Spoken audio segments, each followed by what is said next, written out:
Bienvenue Bienvenue dans dans cette cette masterclass. masterclass. Bienvenue bien dans l'introduction de notre masterclass Designer son bonheur, ou plutôt votre masterclass, pour que vous designez votre bonheur, que vous soyez votre propre coach du bonheur, parce qu'on pense évidemment que le bonheur, chacun l'a au fond de soi, chacun a sa définition du bonheur.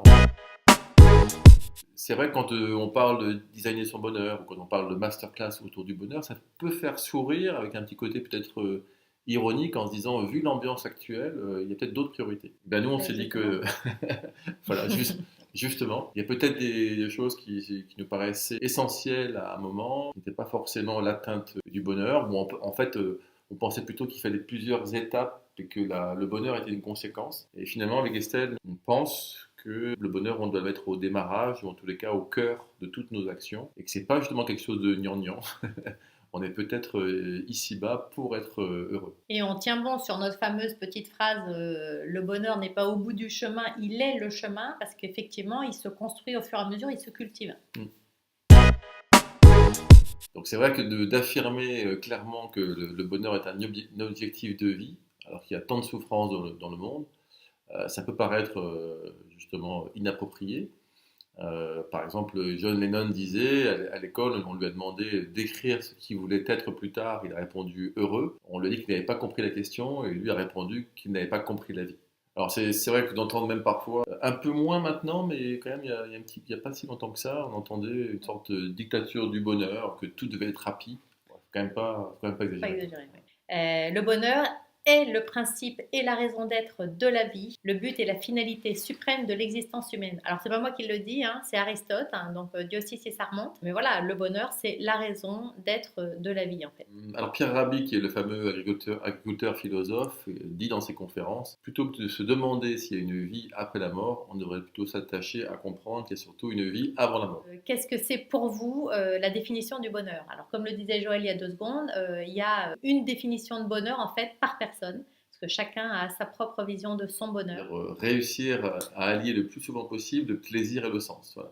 Augmenter les moments de bonheur au regard des moments de tristesse ou de malheur. Évidemment, on ne parle pas d'un bonheur comme ça toute sa vie. On sait que c'est des moments de bonheur et que la vie apporte aussi des moments de tristesse et de malheur. Donc c'est d'avoir cet équilibre-là, et surtout de renverser effectivement la vapeur pour que la proportion des périodes de sérénité, de joie, de bien-être soit supérieure à celle de l'anxiété, du chagrin, du mal-être. Alors la difficulté, effectivement, c'est que notre cerveau ne nous aide pas vraiment. Donc il y a un super bouquin qui a été écrit par Yuval Noah Harari, Homo sapiens, qui parle justement des trois parties du cerveau qui franchement ne nous aident pas parce que vous avez une sorte de conflit en fait entre les trois parties du cerveau. La partie rationnelle, donc logique, la partie plutôt reptilienne avec les peurs primaires et la partie émotionnelle de tous les désirs qui veut toujours plus. Donc on a la partie rationnelle, la logique qui veut toujours moins, la partie émotionnelle qui veut toujours plus. Les filles, elles ont beaucoup ça. Pas du tout. Et les peurs primaires, donc les bourrins, ça c'est les garçons, euh, bienvenue aux préjugés, qui justement vous poussent ou à partir, à la fuite, ou à vous battre. Et effectivement, Et ces trois parties-là. surtout à ne rien changer. Exactement, De garder le confort dans lequel on est, confort intellectuel, confort matériel. exactement. Et donc du coup, dans le fameux livre de effectivement Yuval Noah Harari, il explique bien justement que l'Homo Homo sapiens a été une proie pendant 2 millions d'années et que c'est resté gravé en fait dans notre cerveau, programmé, engrammé dans nos cellules. Et donc tout ce qui effectivement va être changement, et donc changement pour un peu plus de bonheur dans sa vie, il faut bien changer un petit peu certaines habitudes. Et bien qu'est-ce qu'il va faire? Il va ou fuir, donc dire non, non, je veux pas, ou se battre, donc lutter pour dire c'est quoi ce changement, c'est n'importe quoi, les fameuses croyances limitantes dont on parlait tout à l'heure quand on vous a accueilli à cette masterclass. Alors comment fait-on pour designer son bonheur, Ah bah, cher Joël? alors là, bravo. Eh bien, on suit notre masterclass. Ben voilà. Donc a priori c'est bien parti puisque vous nous suivez déjà. On apprend en fait comment créer pour soi. On est bien là à dire, nous, si on peut justement vous aider à être sur le chemin, mais surtout votre chemin du bonheur, tant mieux. Et surtout de créer votre propre processus de transformation globale. Donc, on va évidemment vous y aider tout au long de la masterclass. Parce qu'encore une fois, c'est une question d'équilibre. Il y avait une chanson. Oui, je crois. Ouais. Sur la partie physique, mentale, spirituelle, on va en parler au fur et à mesure. Et pour ça, donc, il y a 3 grandes étapes essentielles.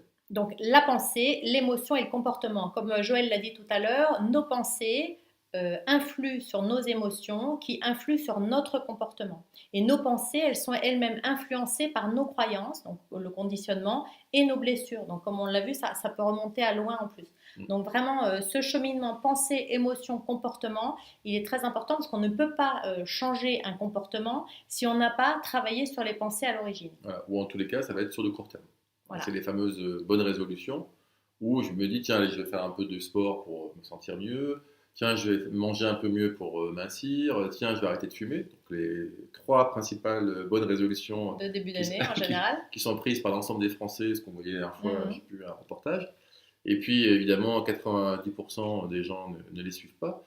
Parce qu'en fait, l'idée, c'est aussi de remonter ce que disait Estelle au niveau des émotions, parce que ça procure des émotions, ce type de comportement, et donc de remonter aux pensées, et encore une fois aux croyances et aux blessures. Donc ça fait un sacré cheminement. Vous pouvez commencer évidemment par votre comportement, mais pas tout seul. Vous serez obligé de vous dire, mais pourquoi en fait je souhaite modifier ce type d'addiction ou de comportement que je veux donc faire changer.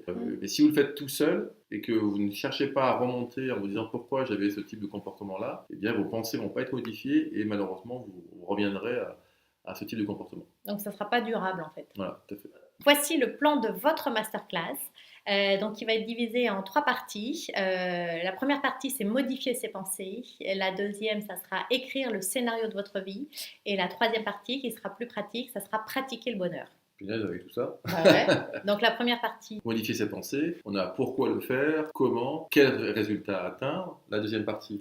Je visualise mon avenir, je scanne les rôles actuels de ma vie, j'identifie mes rêves et j'écris le scénario de ma vie par catégorie.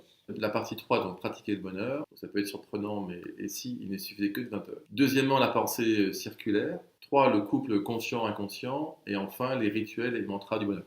Alors pour chaque étape de la masterclass, on va vous proposer des exercices simples et ludiques. Parfois surprenants. Plein de sources d'inspiration. De livres à vous conseiller. C'est sûr que les livres ont changé notre vie. Il n'y a pas que ça, mais ça a été un sacré déclencheur, et notamment avec un premier livre dont on parlera justement dans la masterclass, qui a été un déclencheur, mais ensuite il y en a eu tellement d'autres. On a hâte de vous rencontrer, même virtuellement, mais on a hâte de vous rencontrer. Exactement. Donc encore une fois, bienvenue dans cette super masterclass qui est en plus la vôtre. On espère que vous deviendrez comme nous des designers de bonheur. C'est un véritable processus de transformation. Donc c'est parti, on se retrouve à la prochaine leçon. Merci.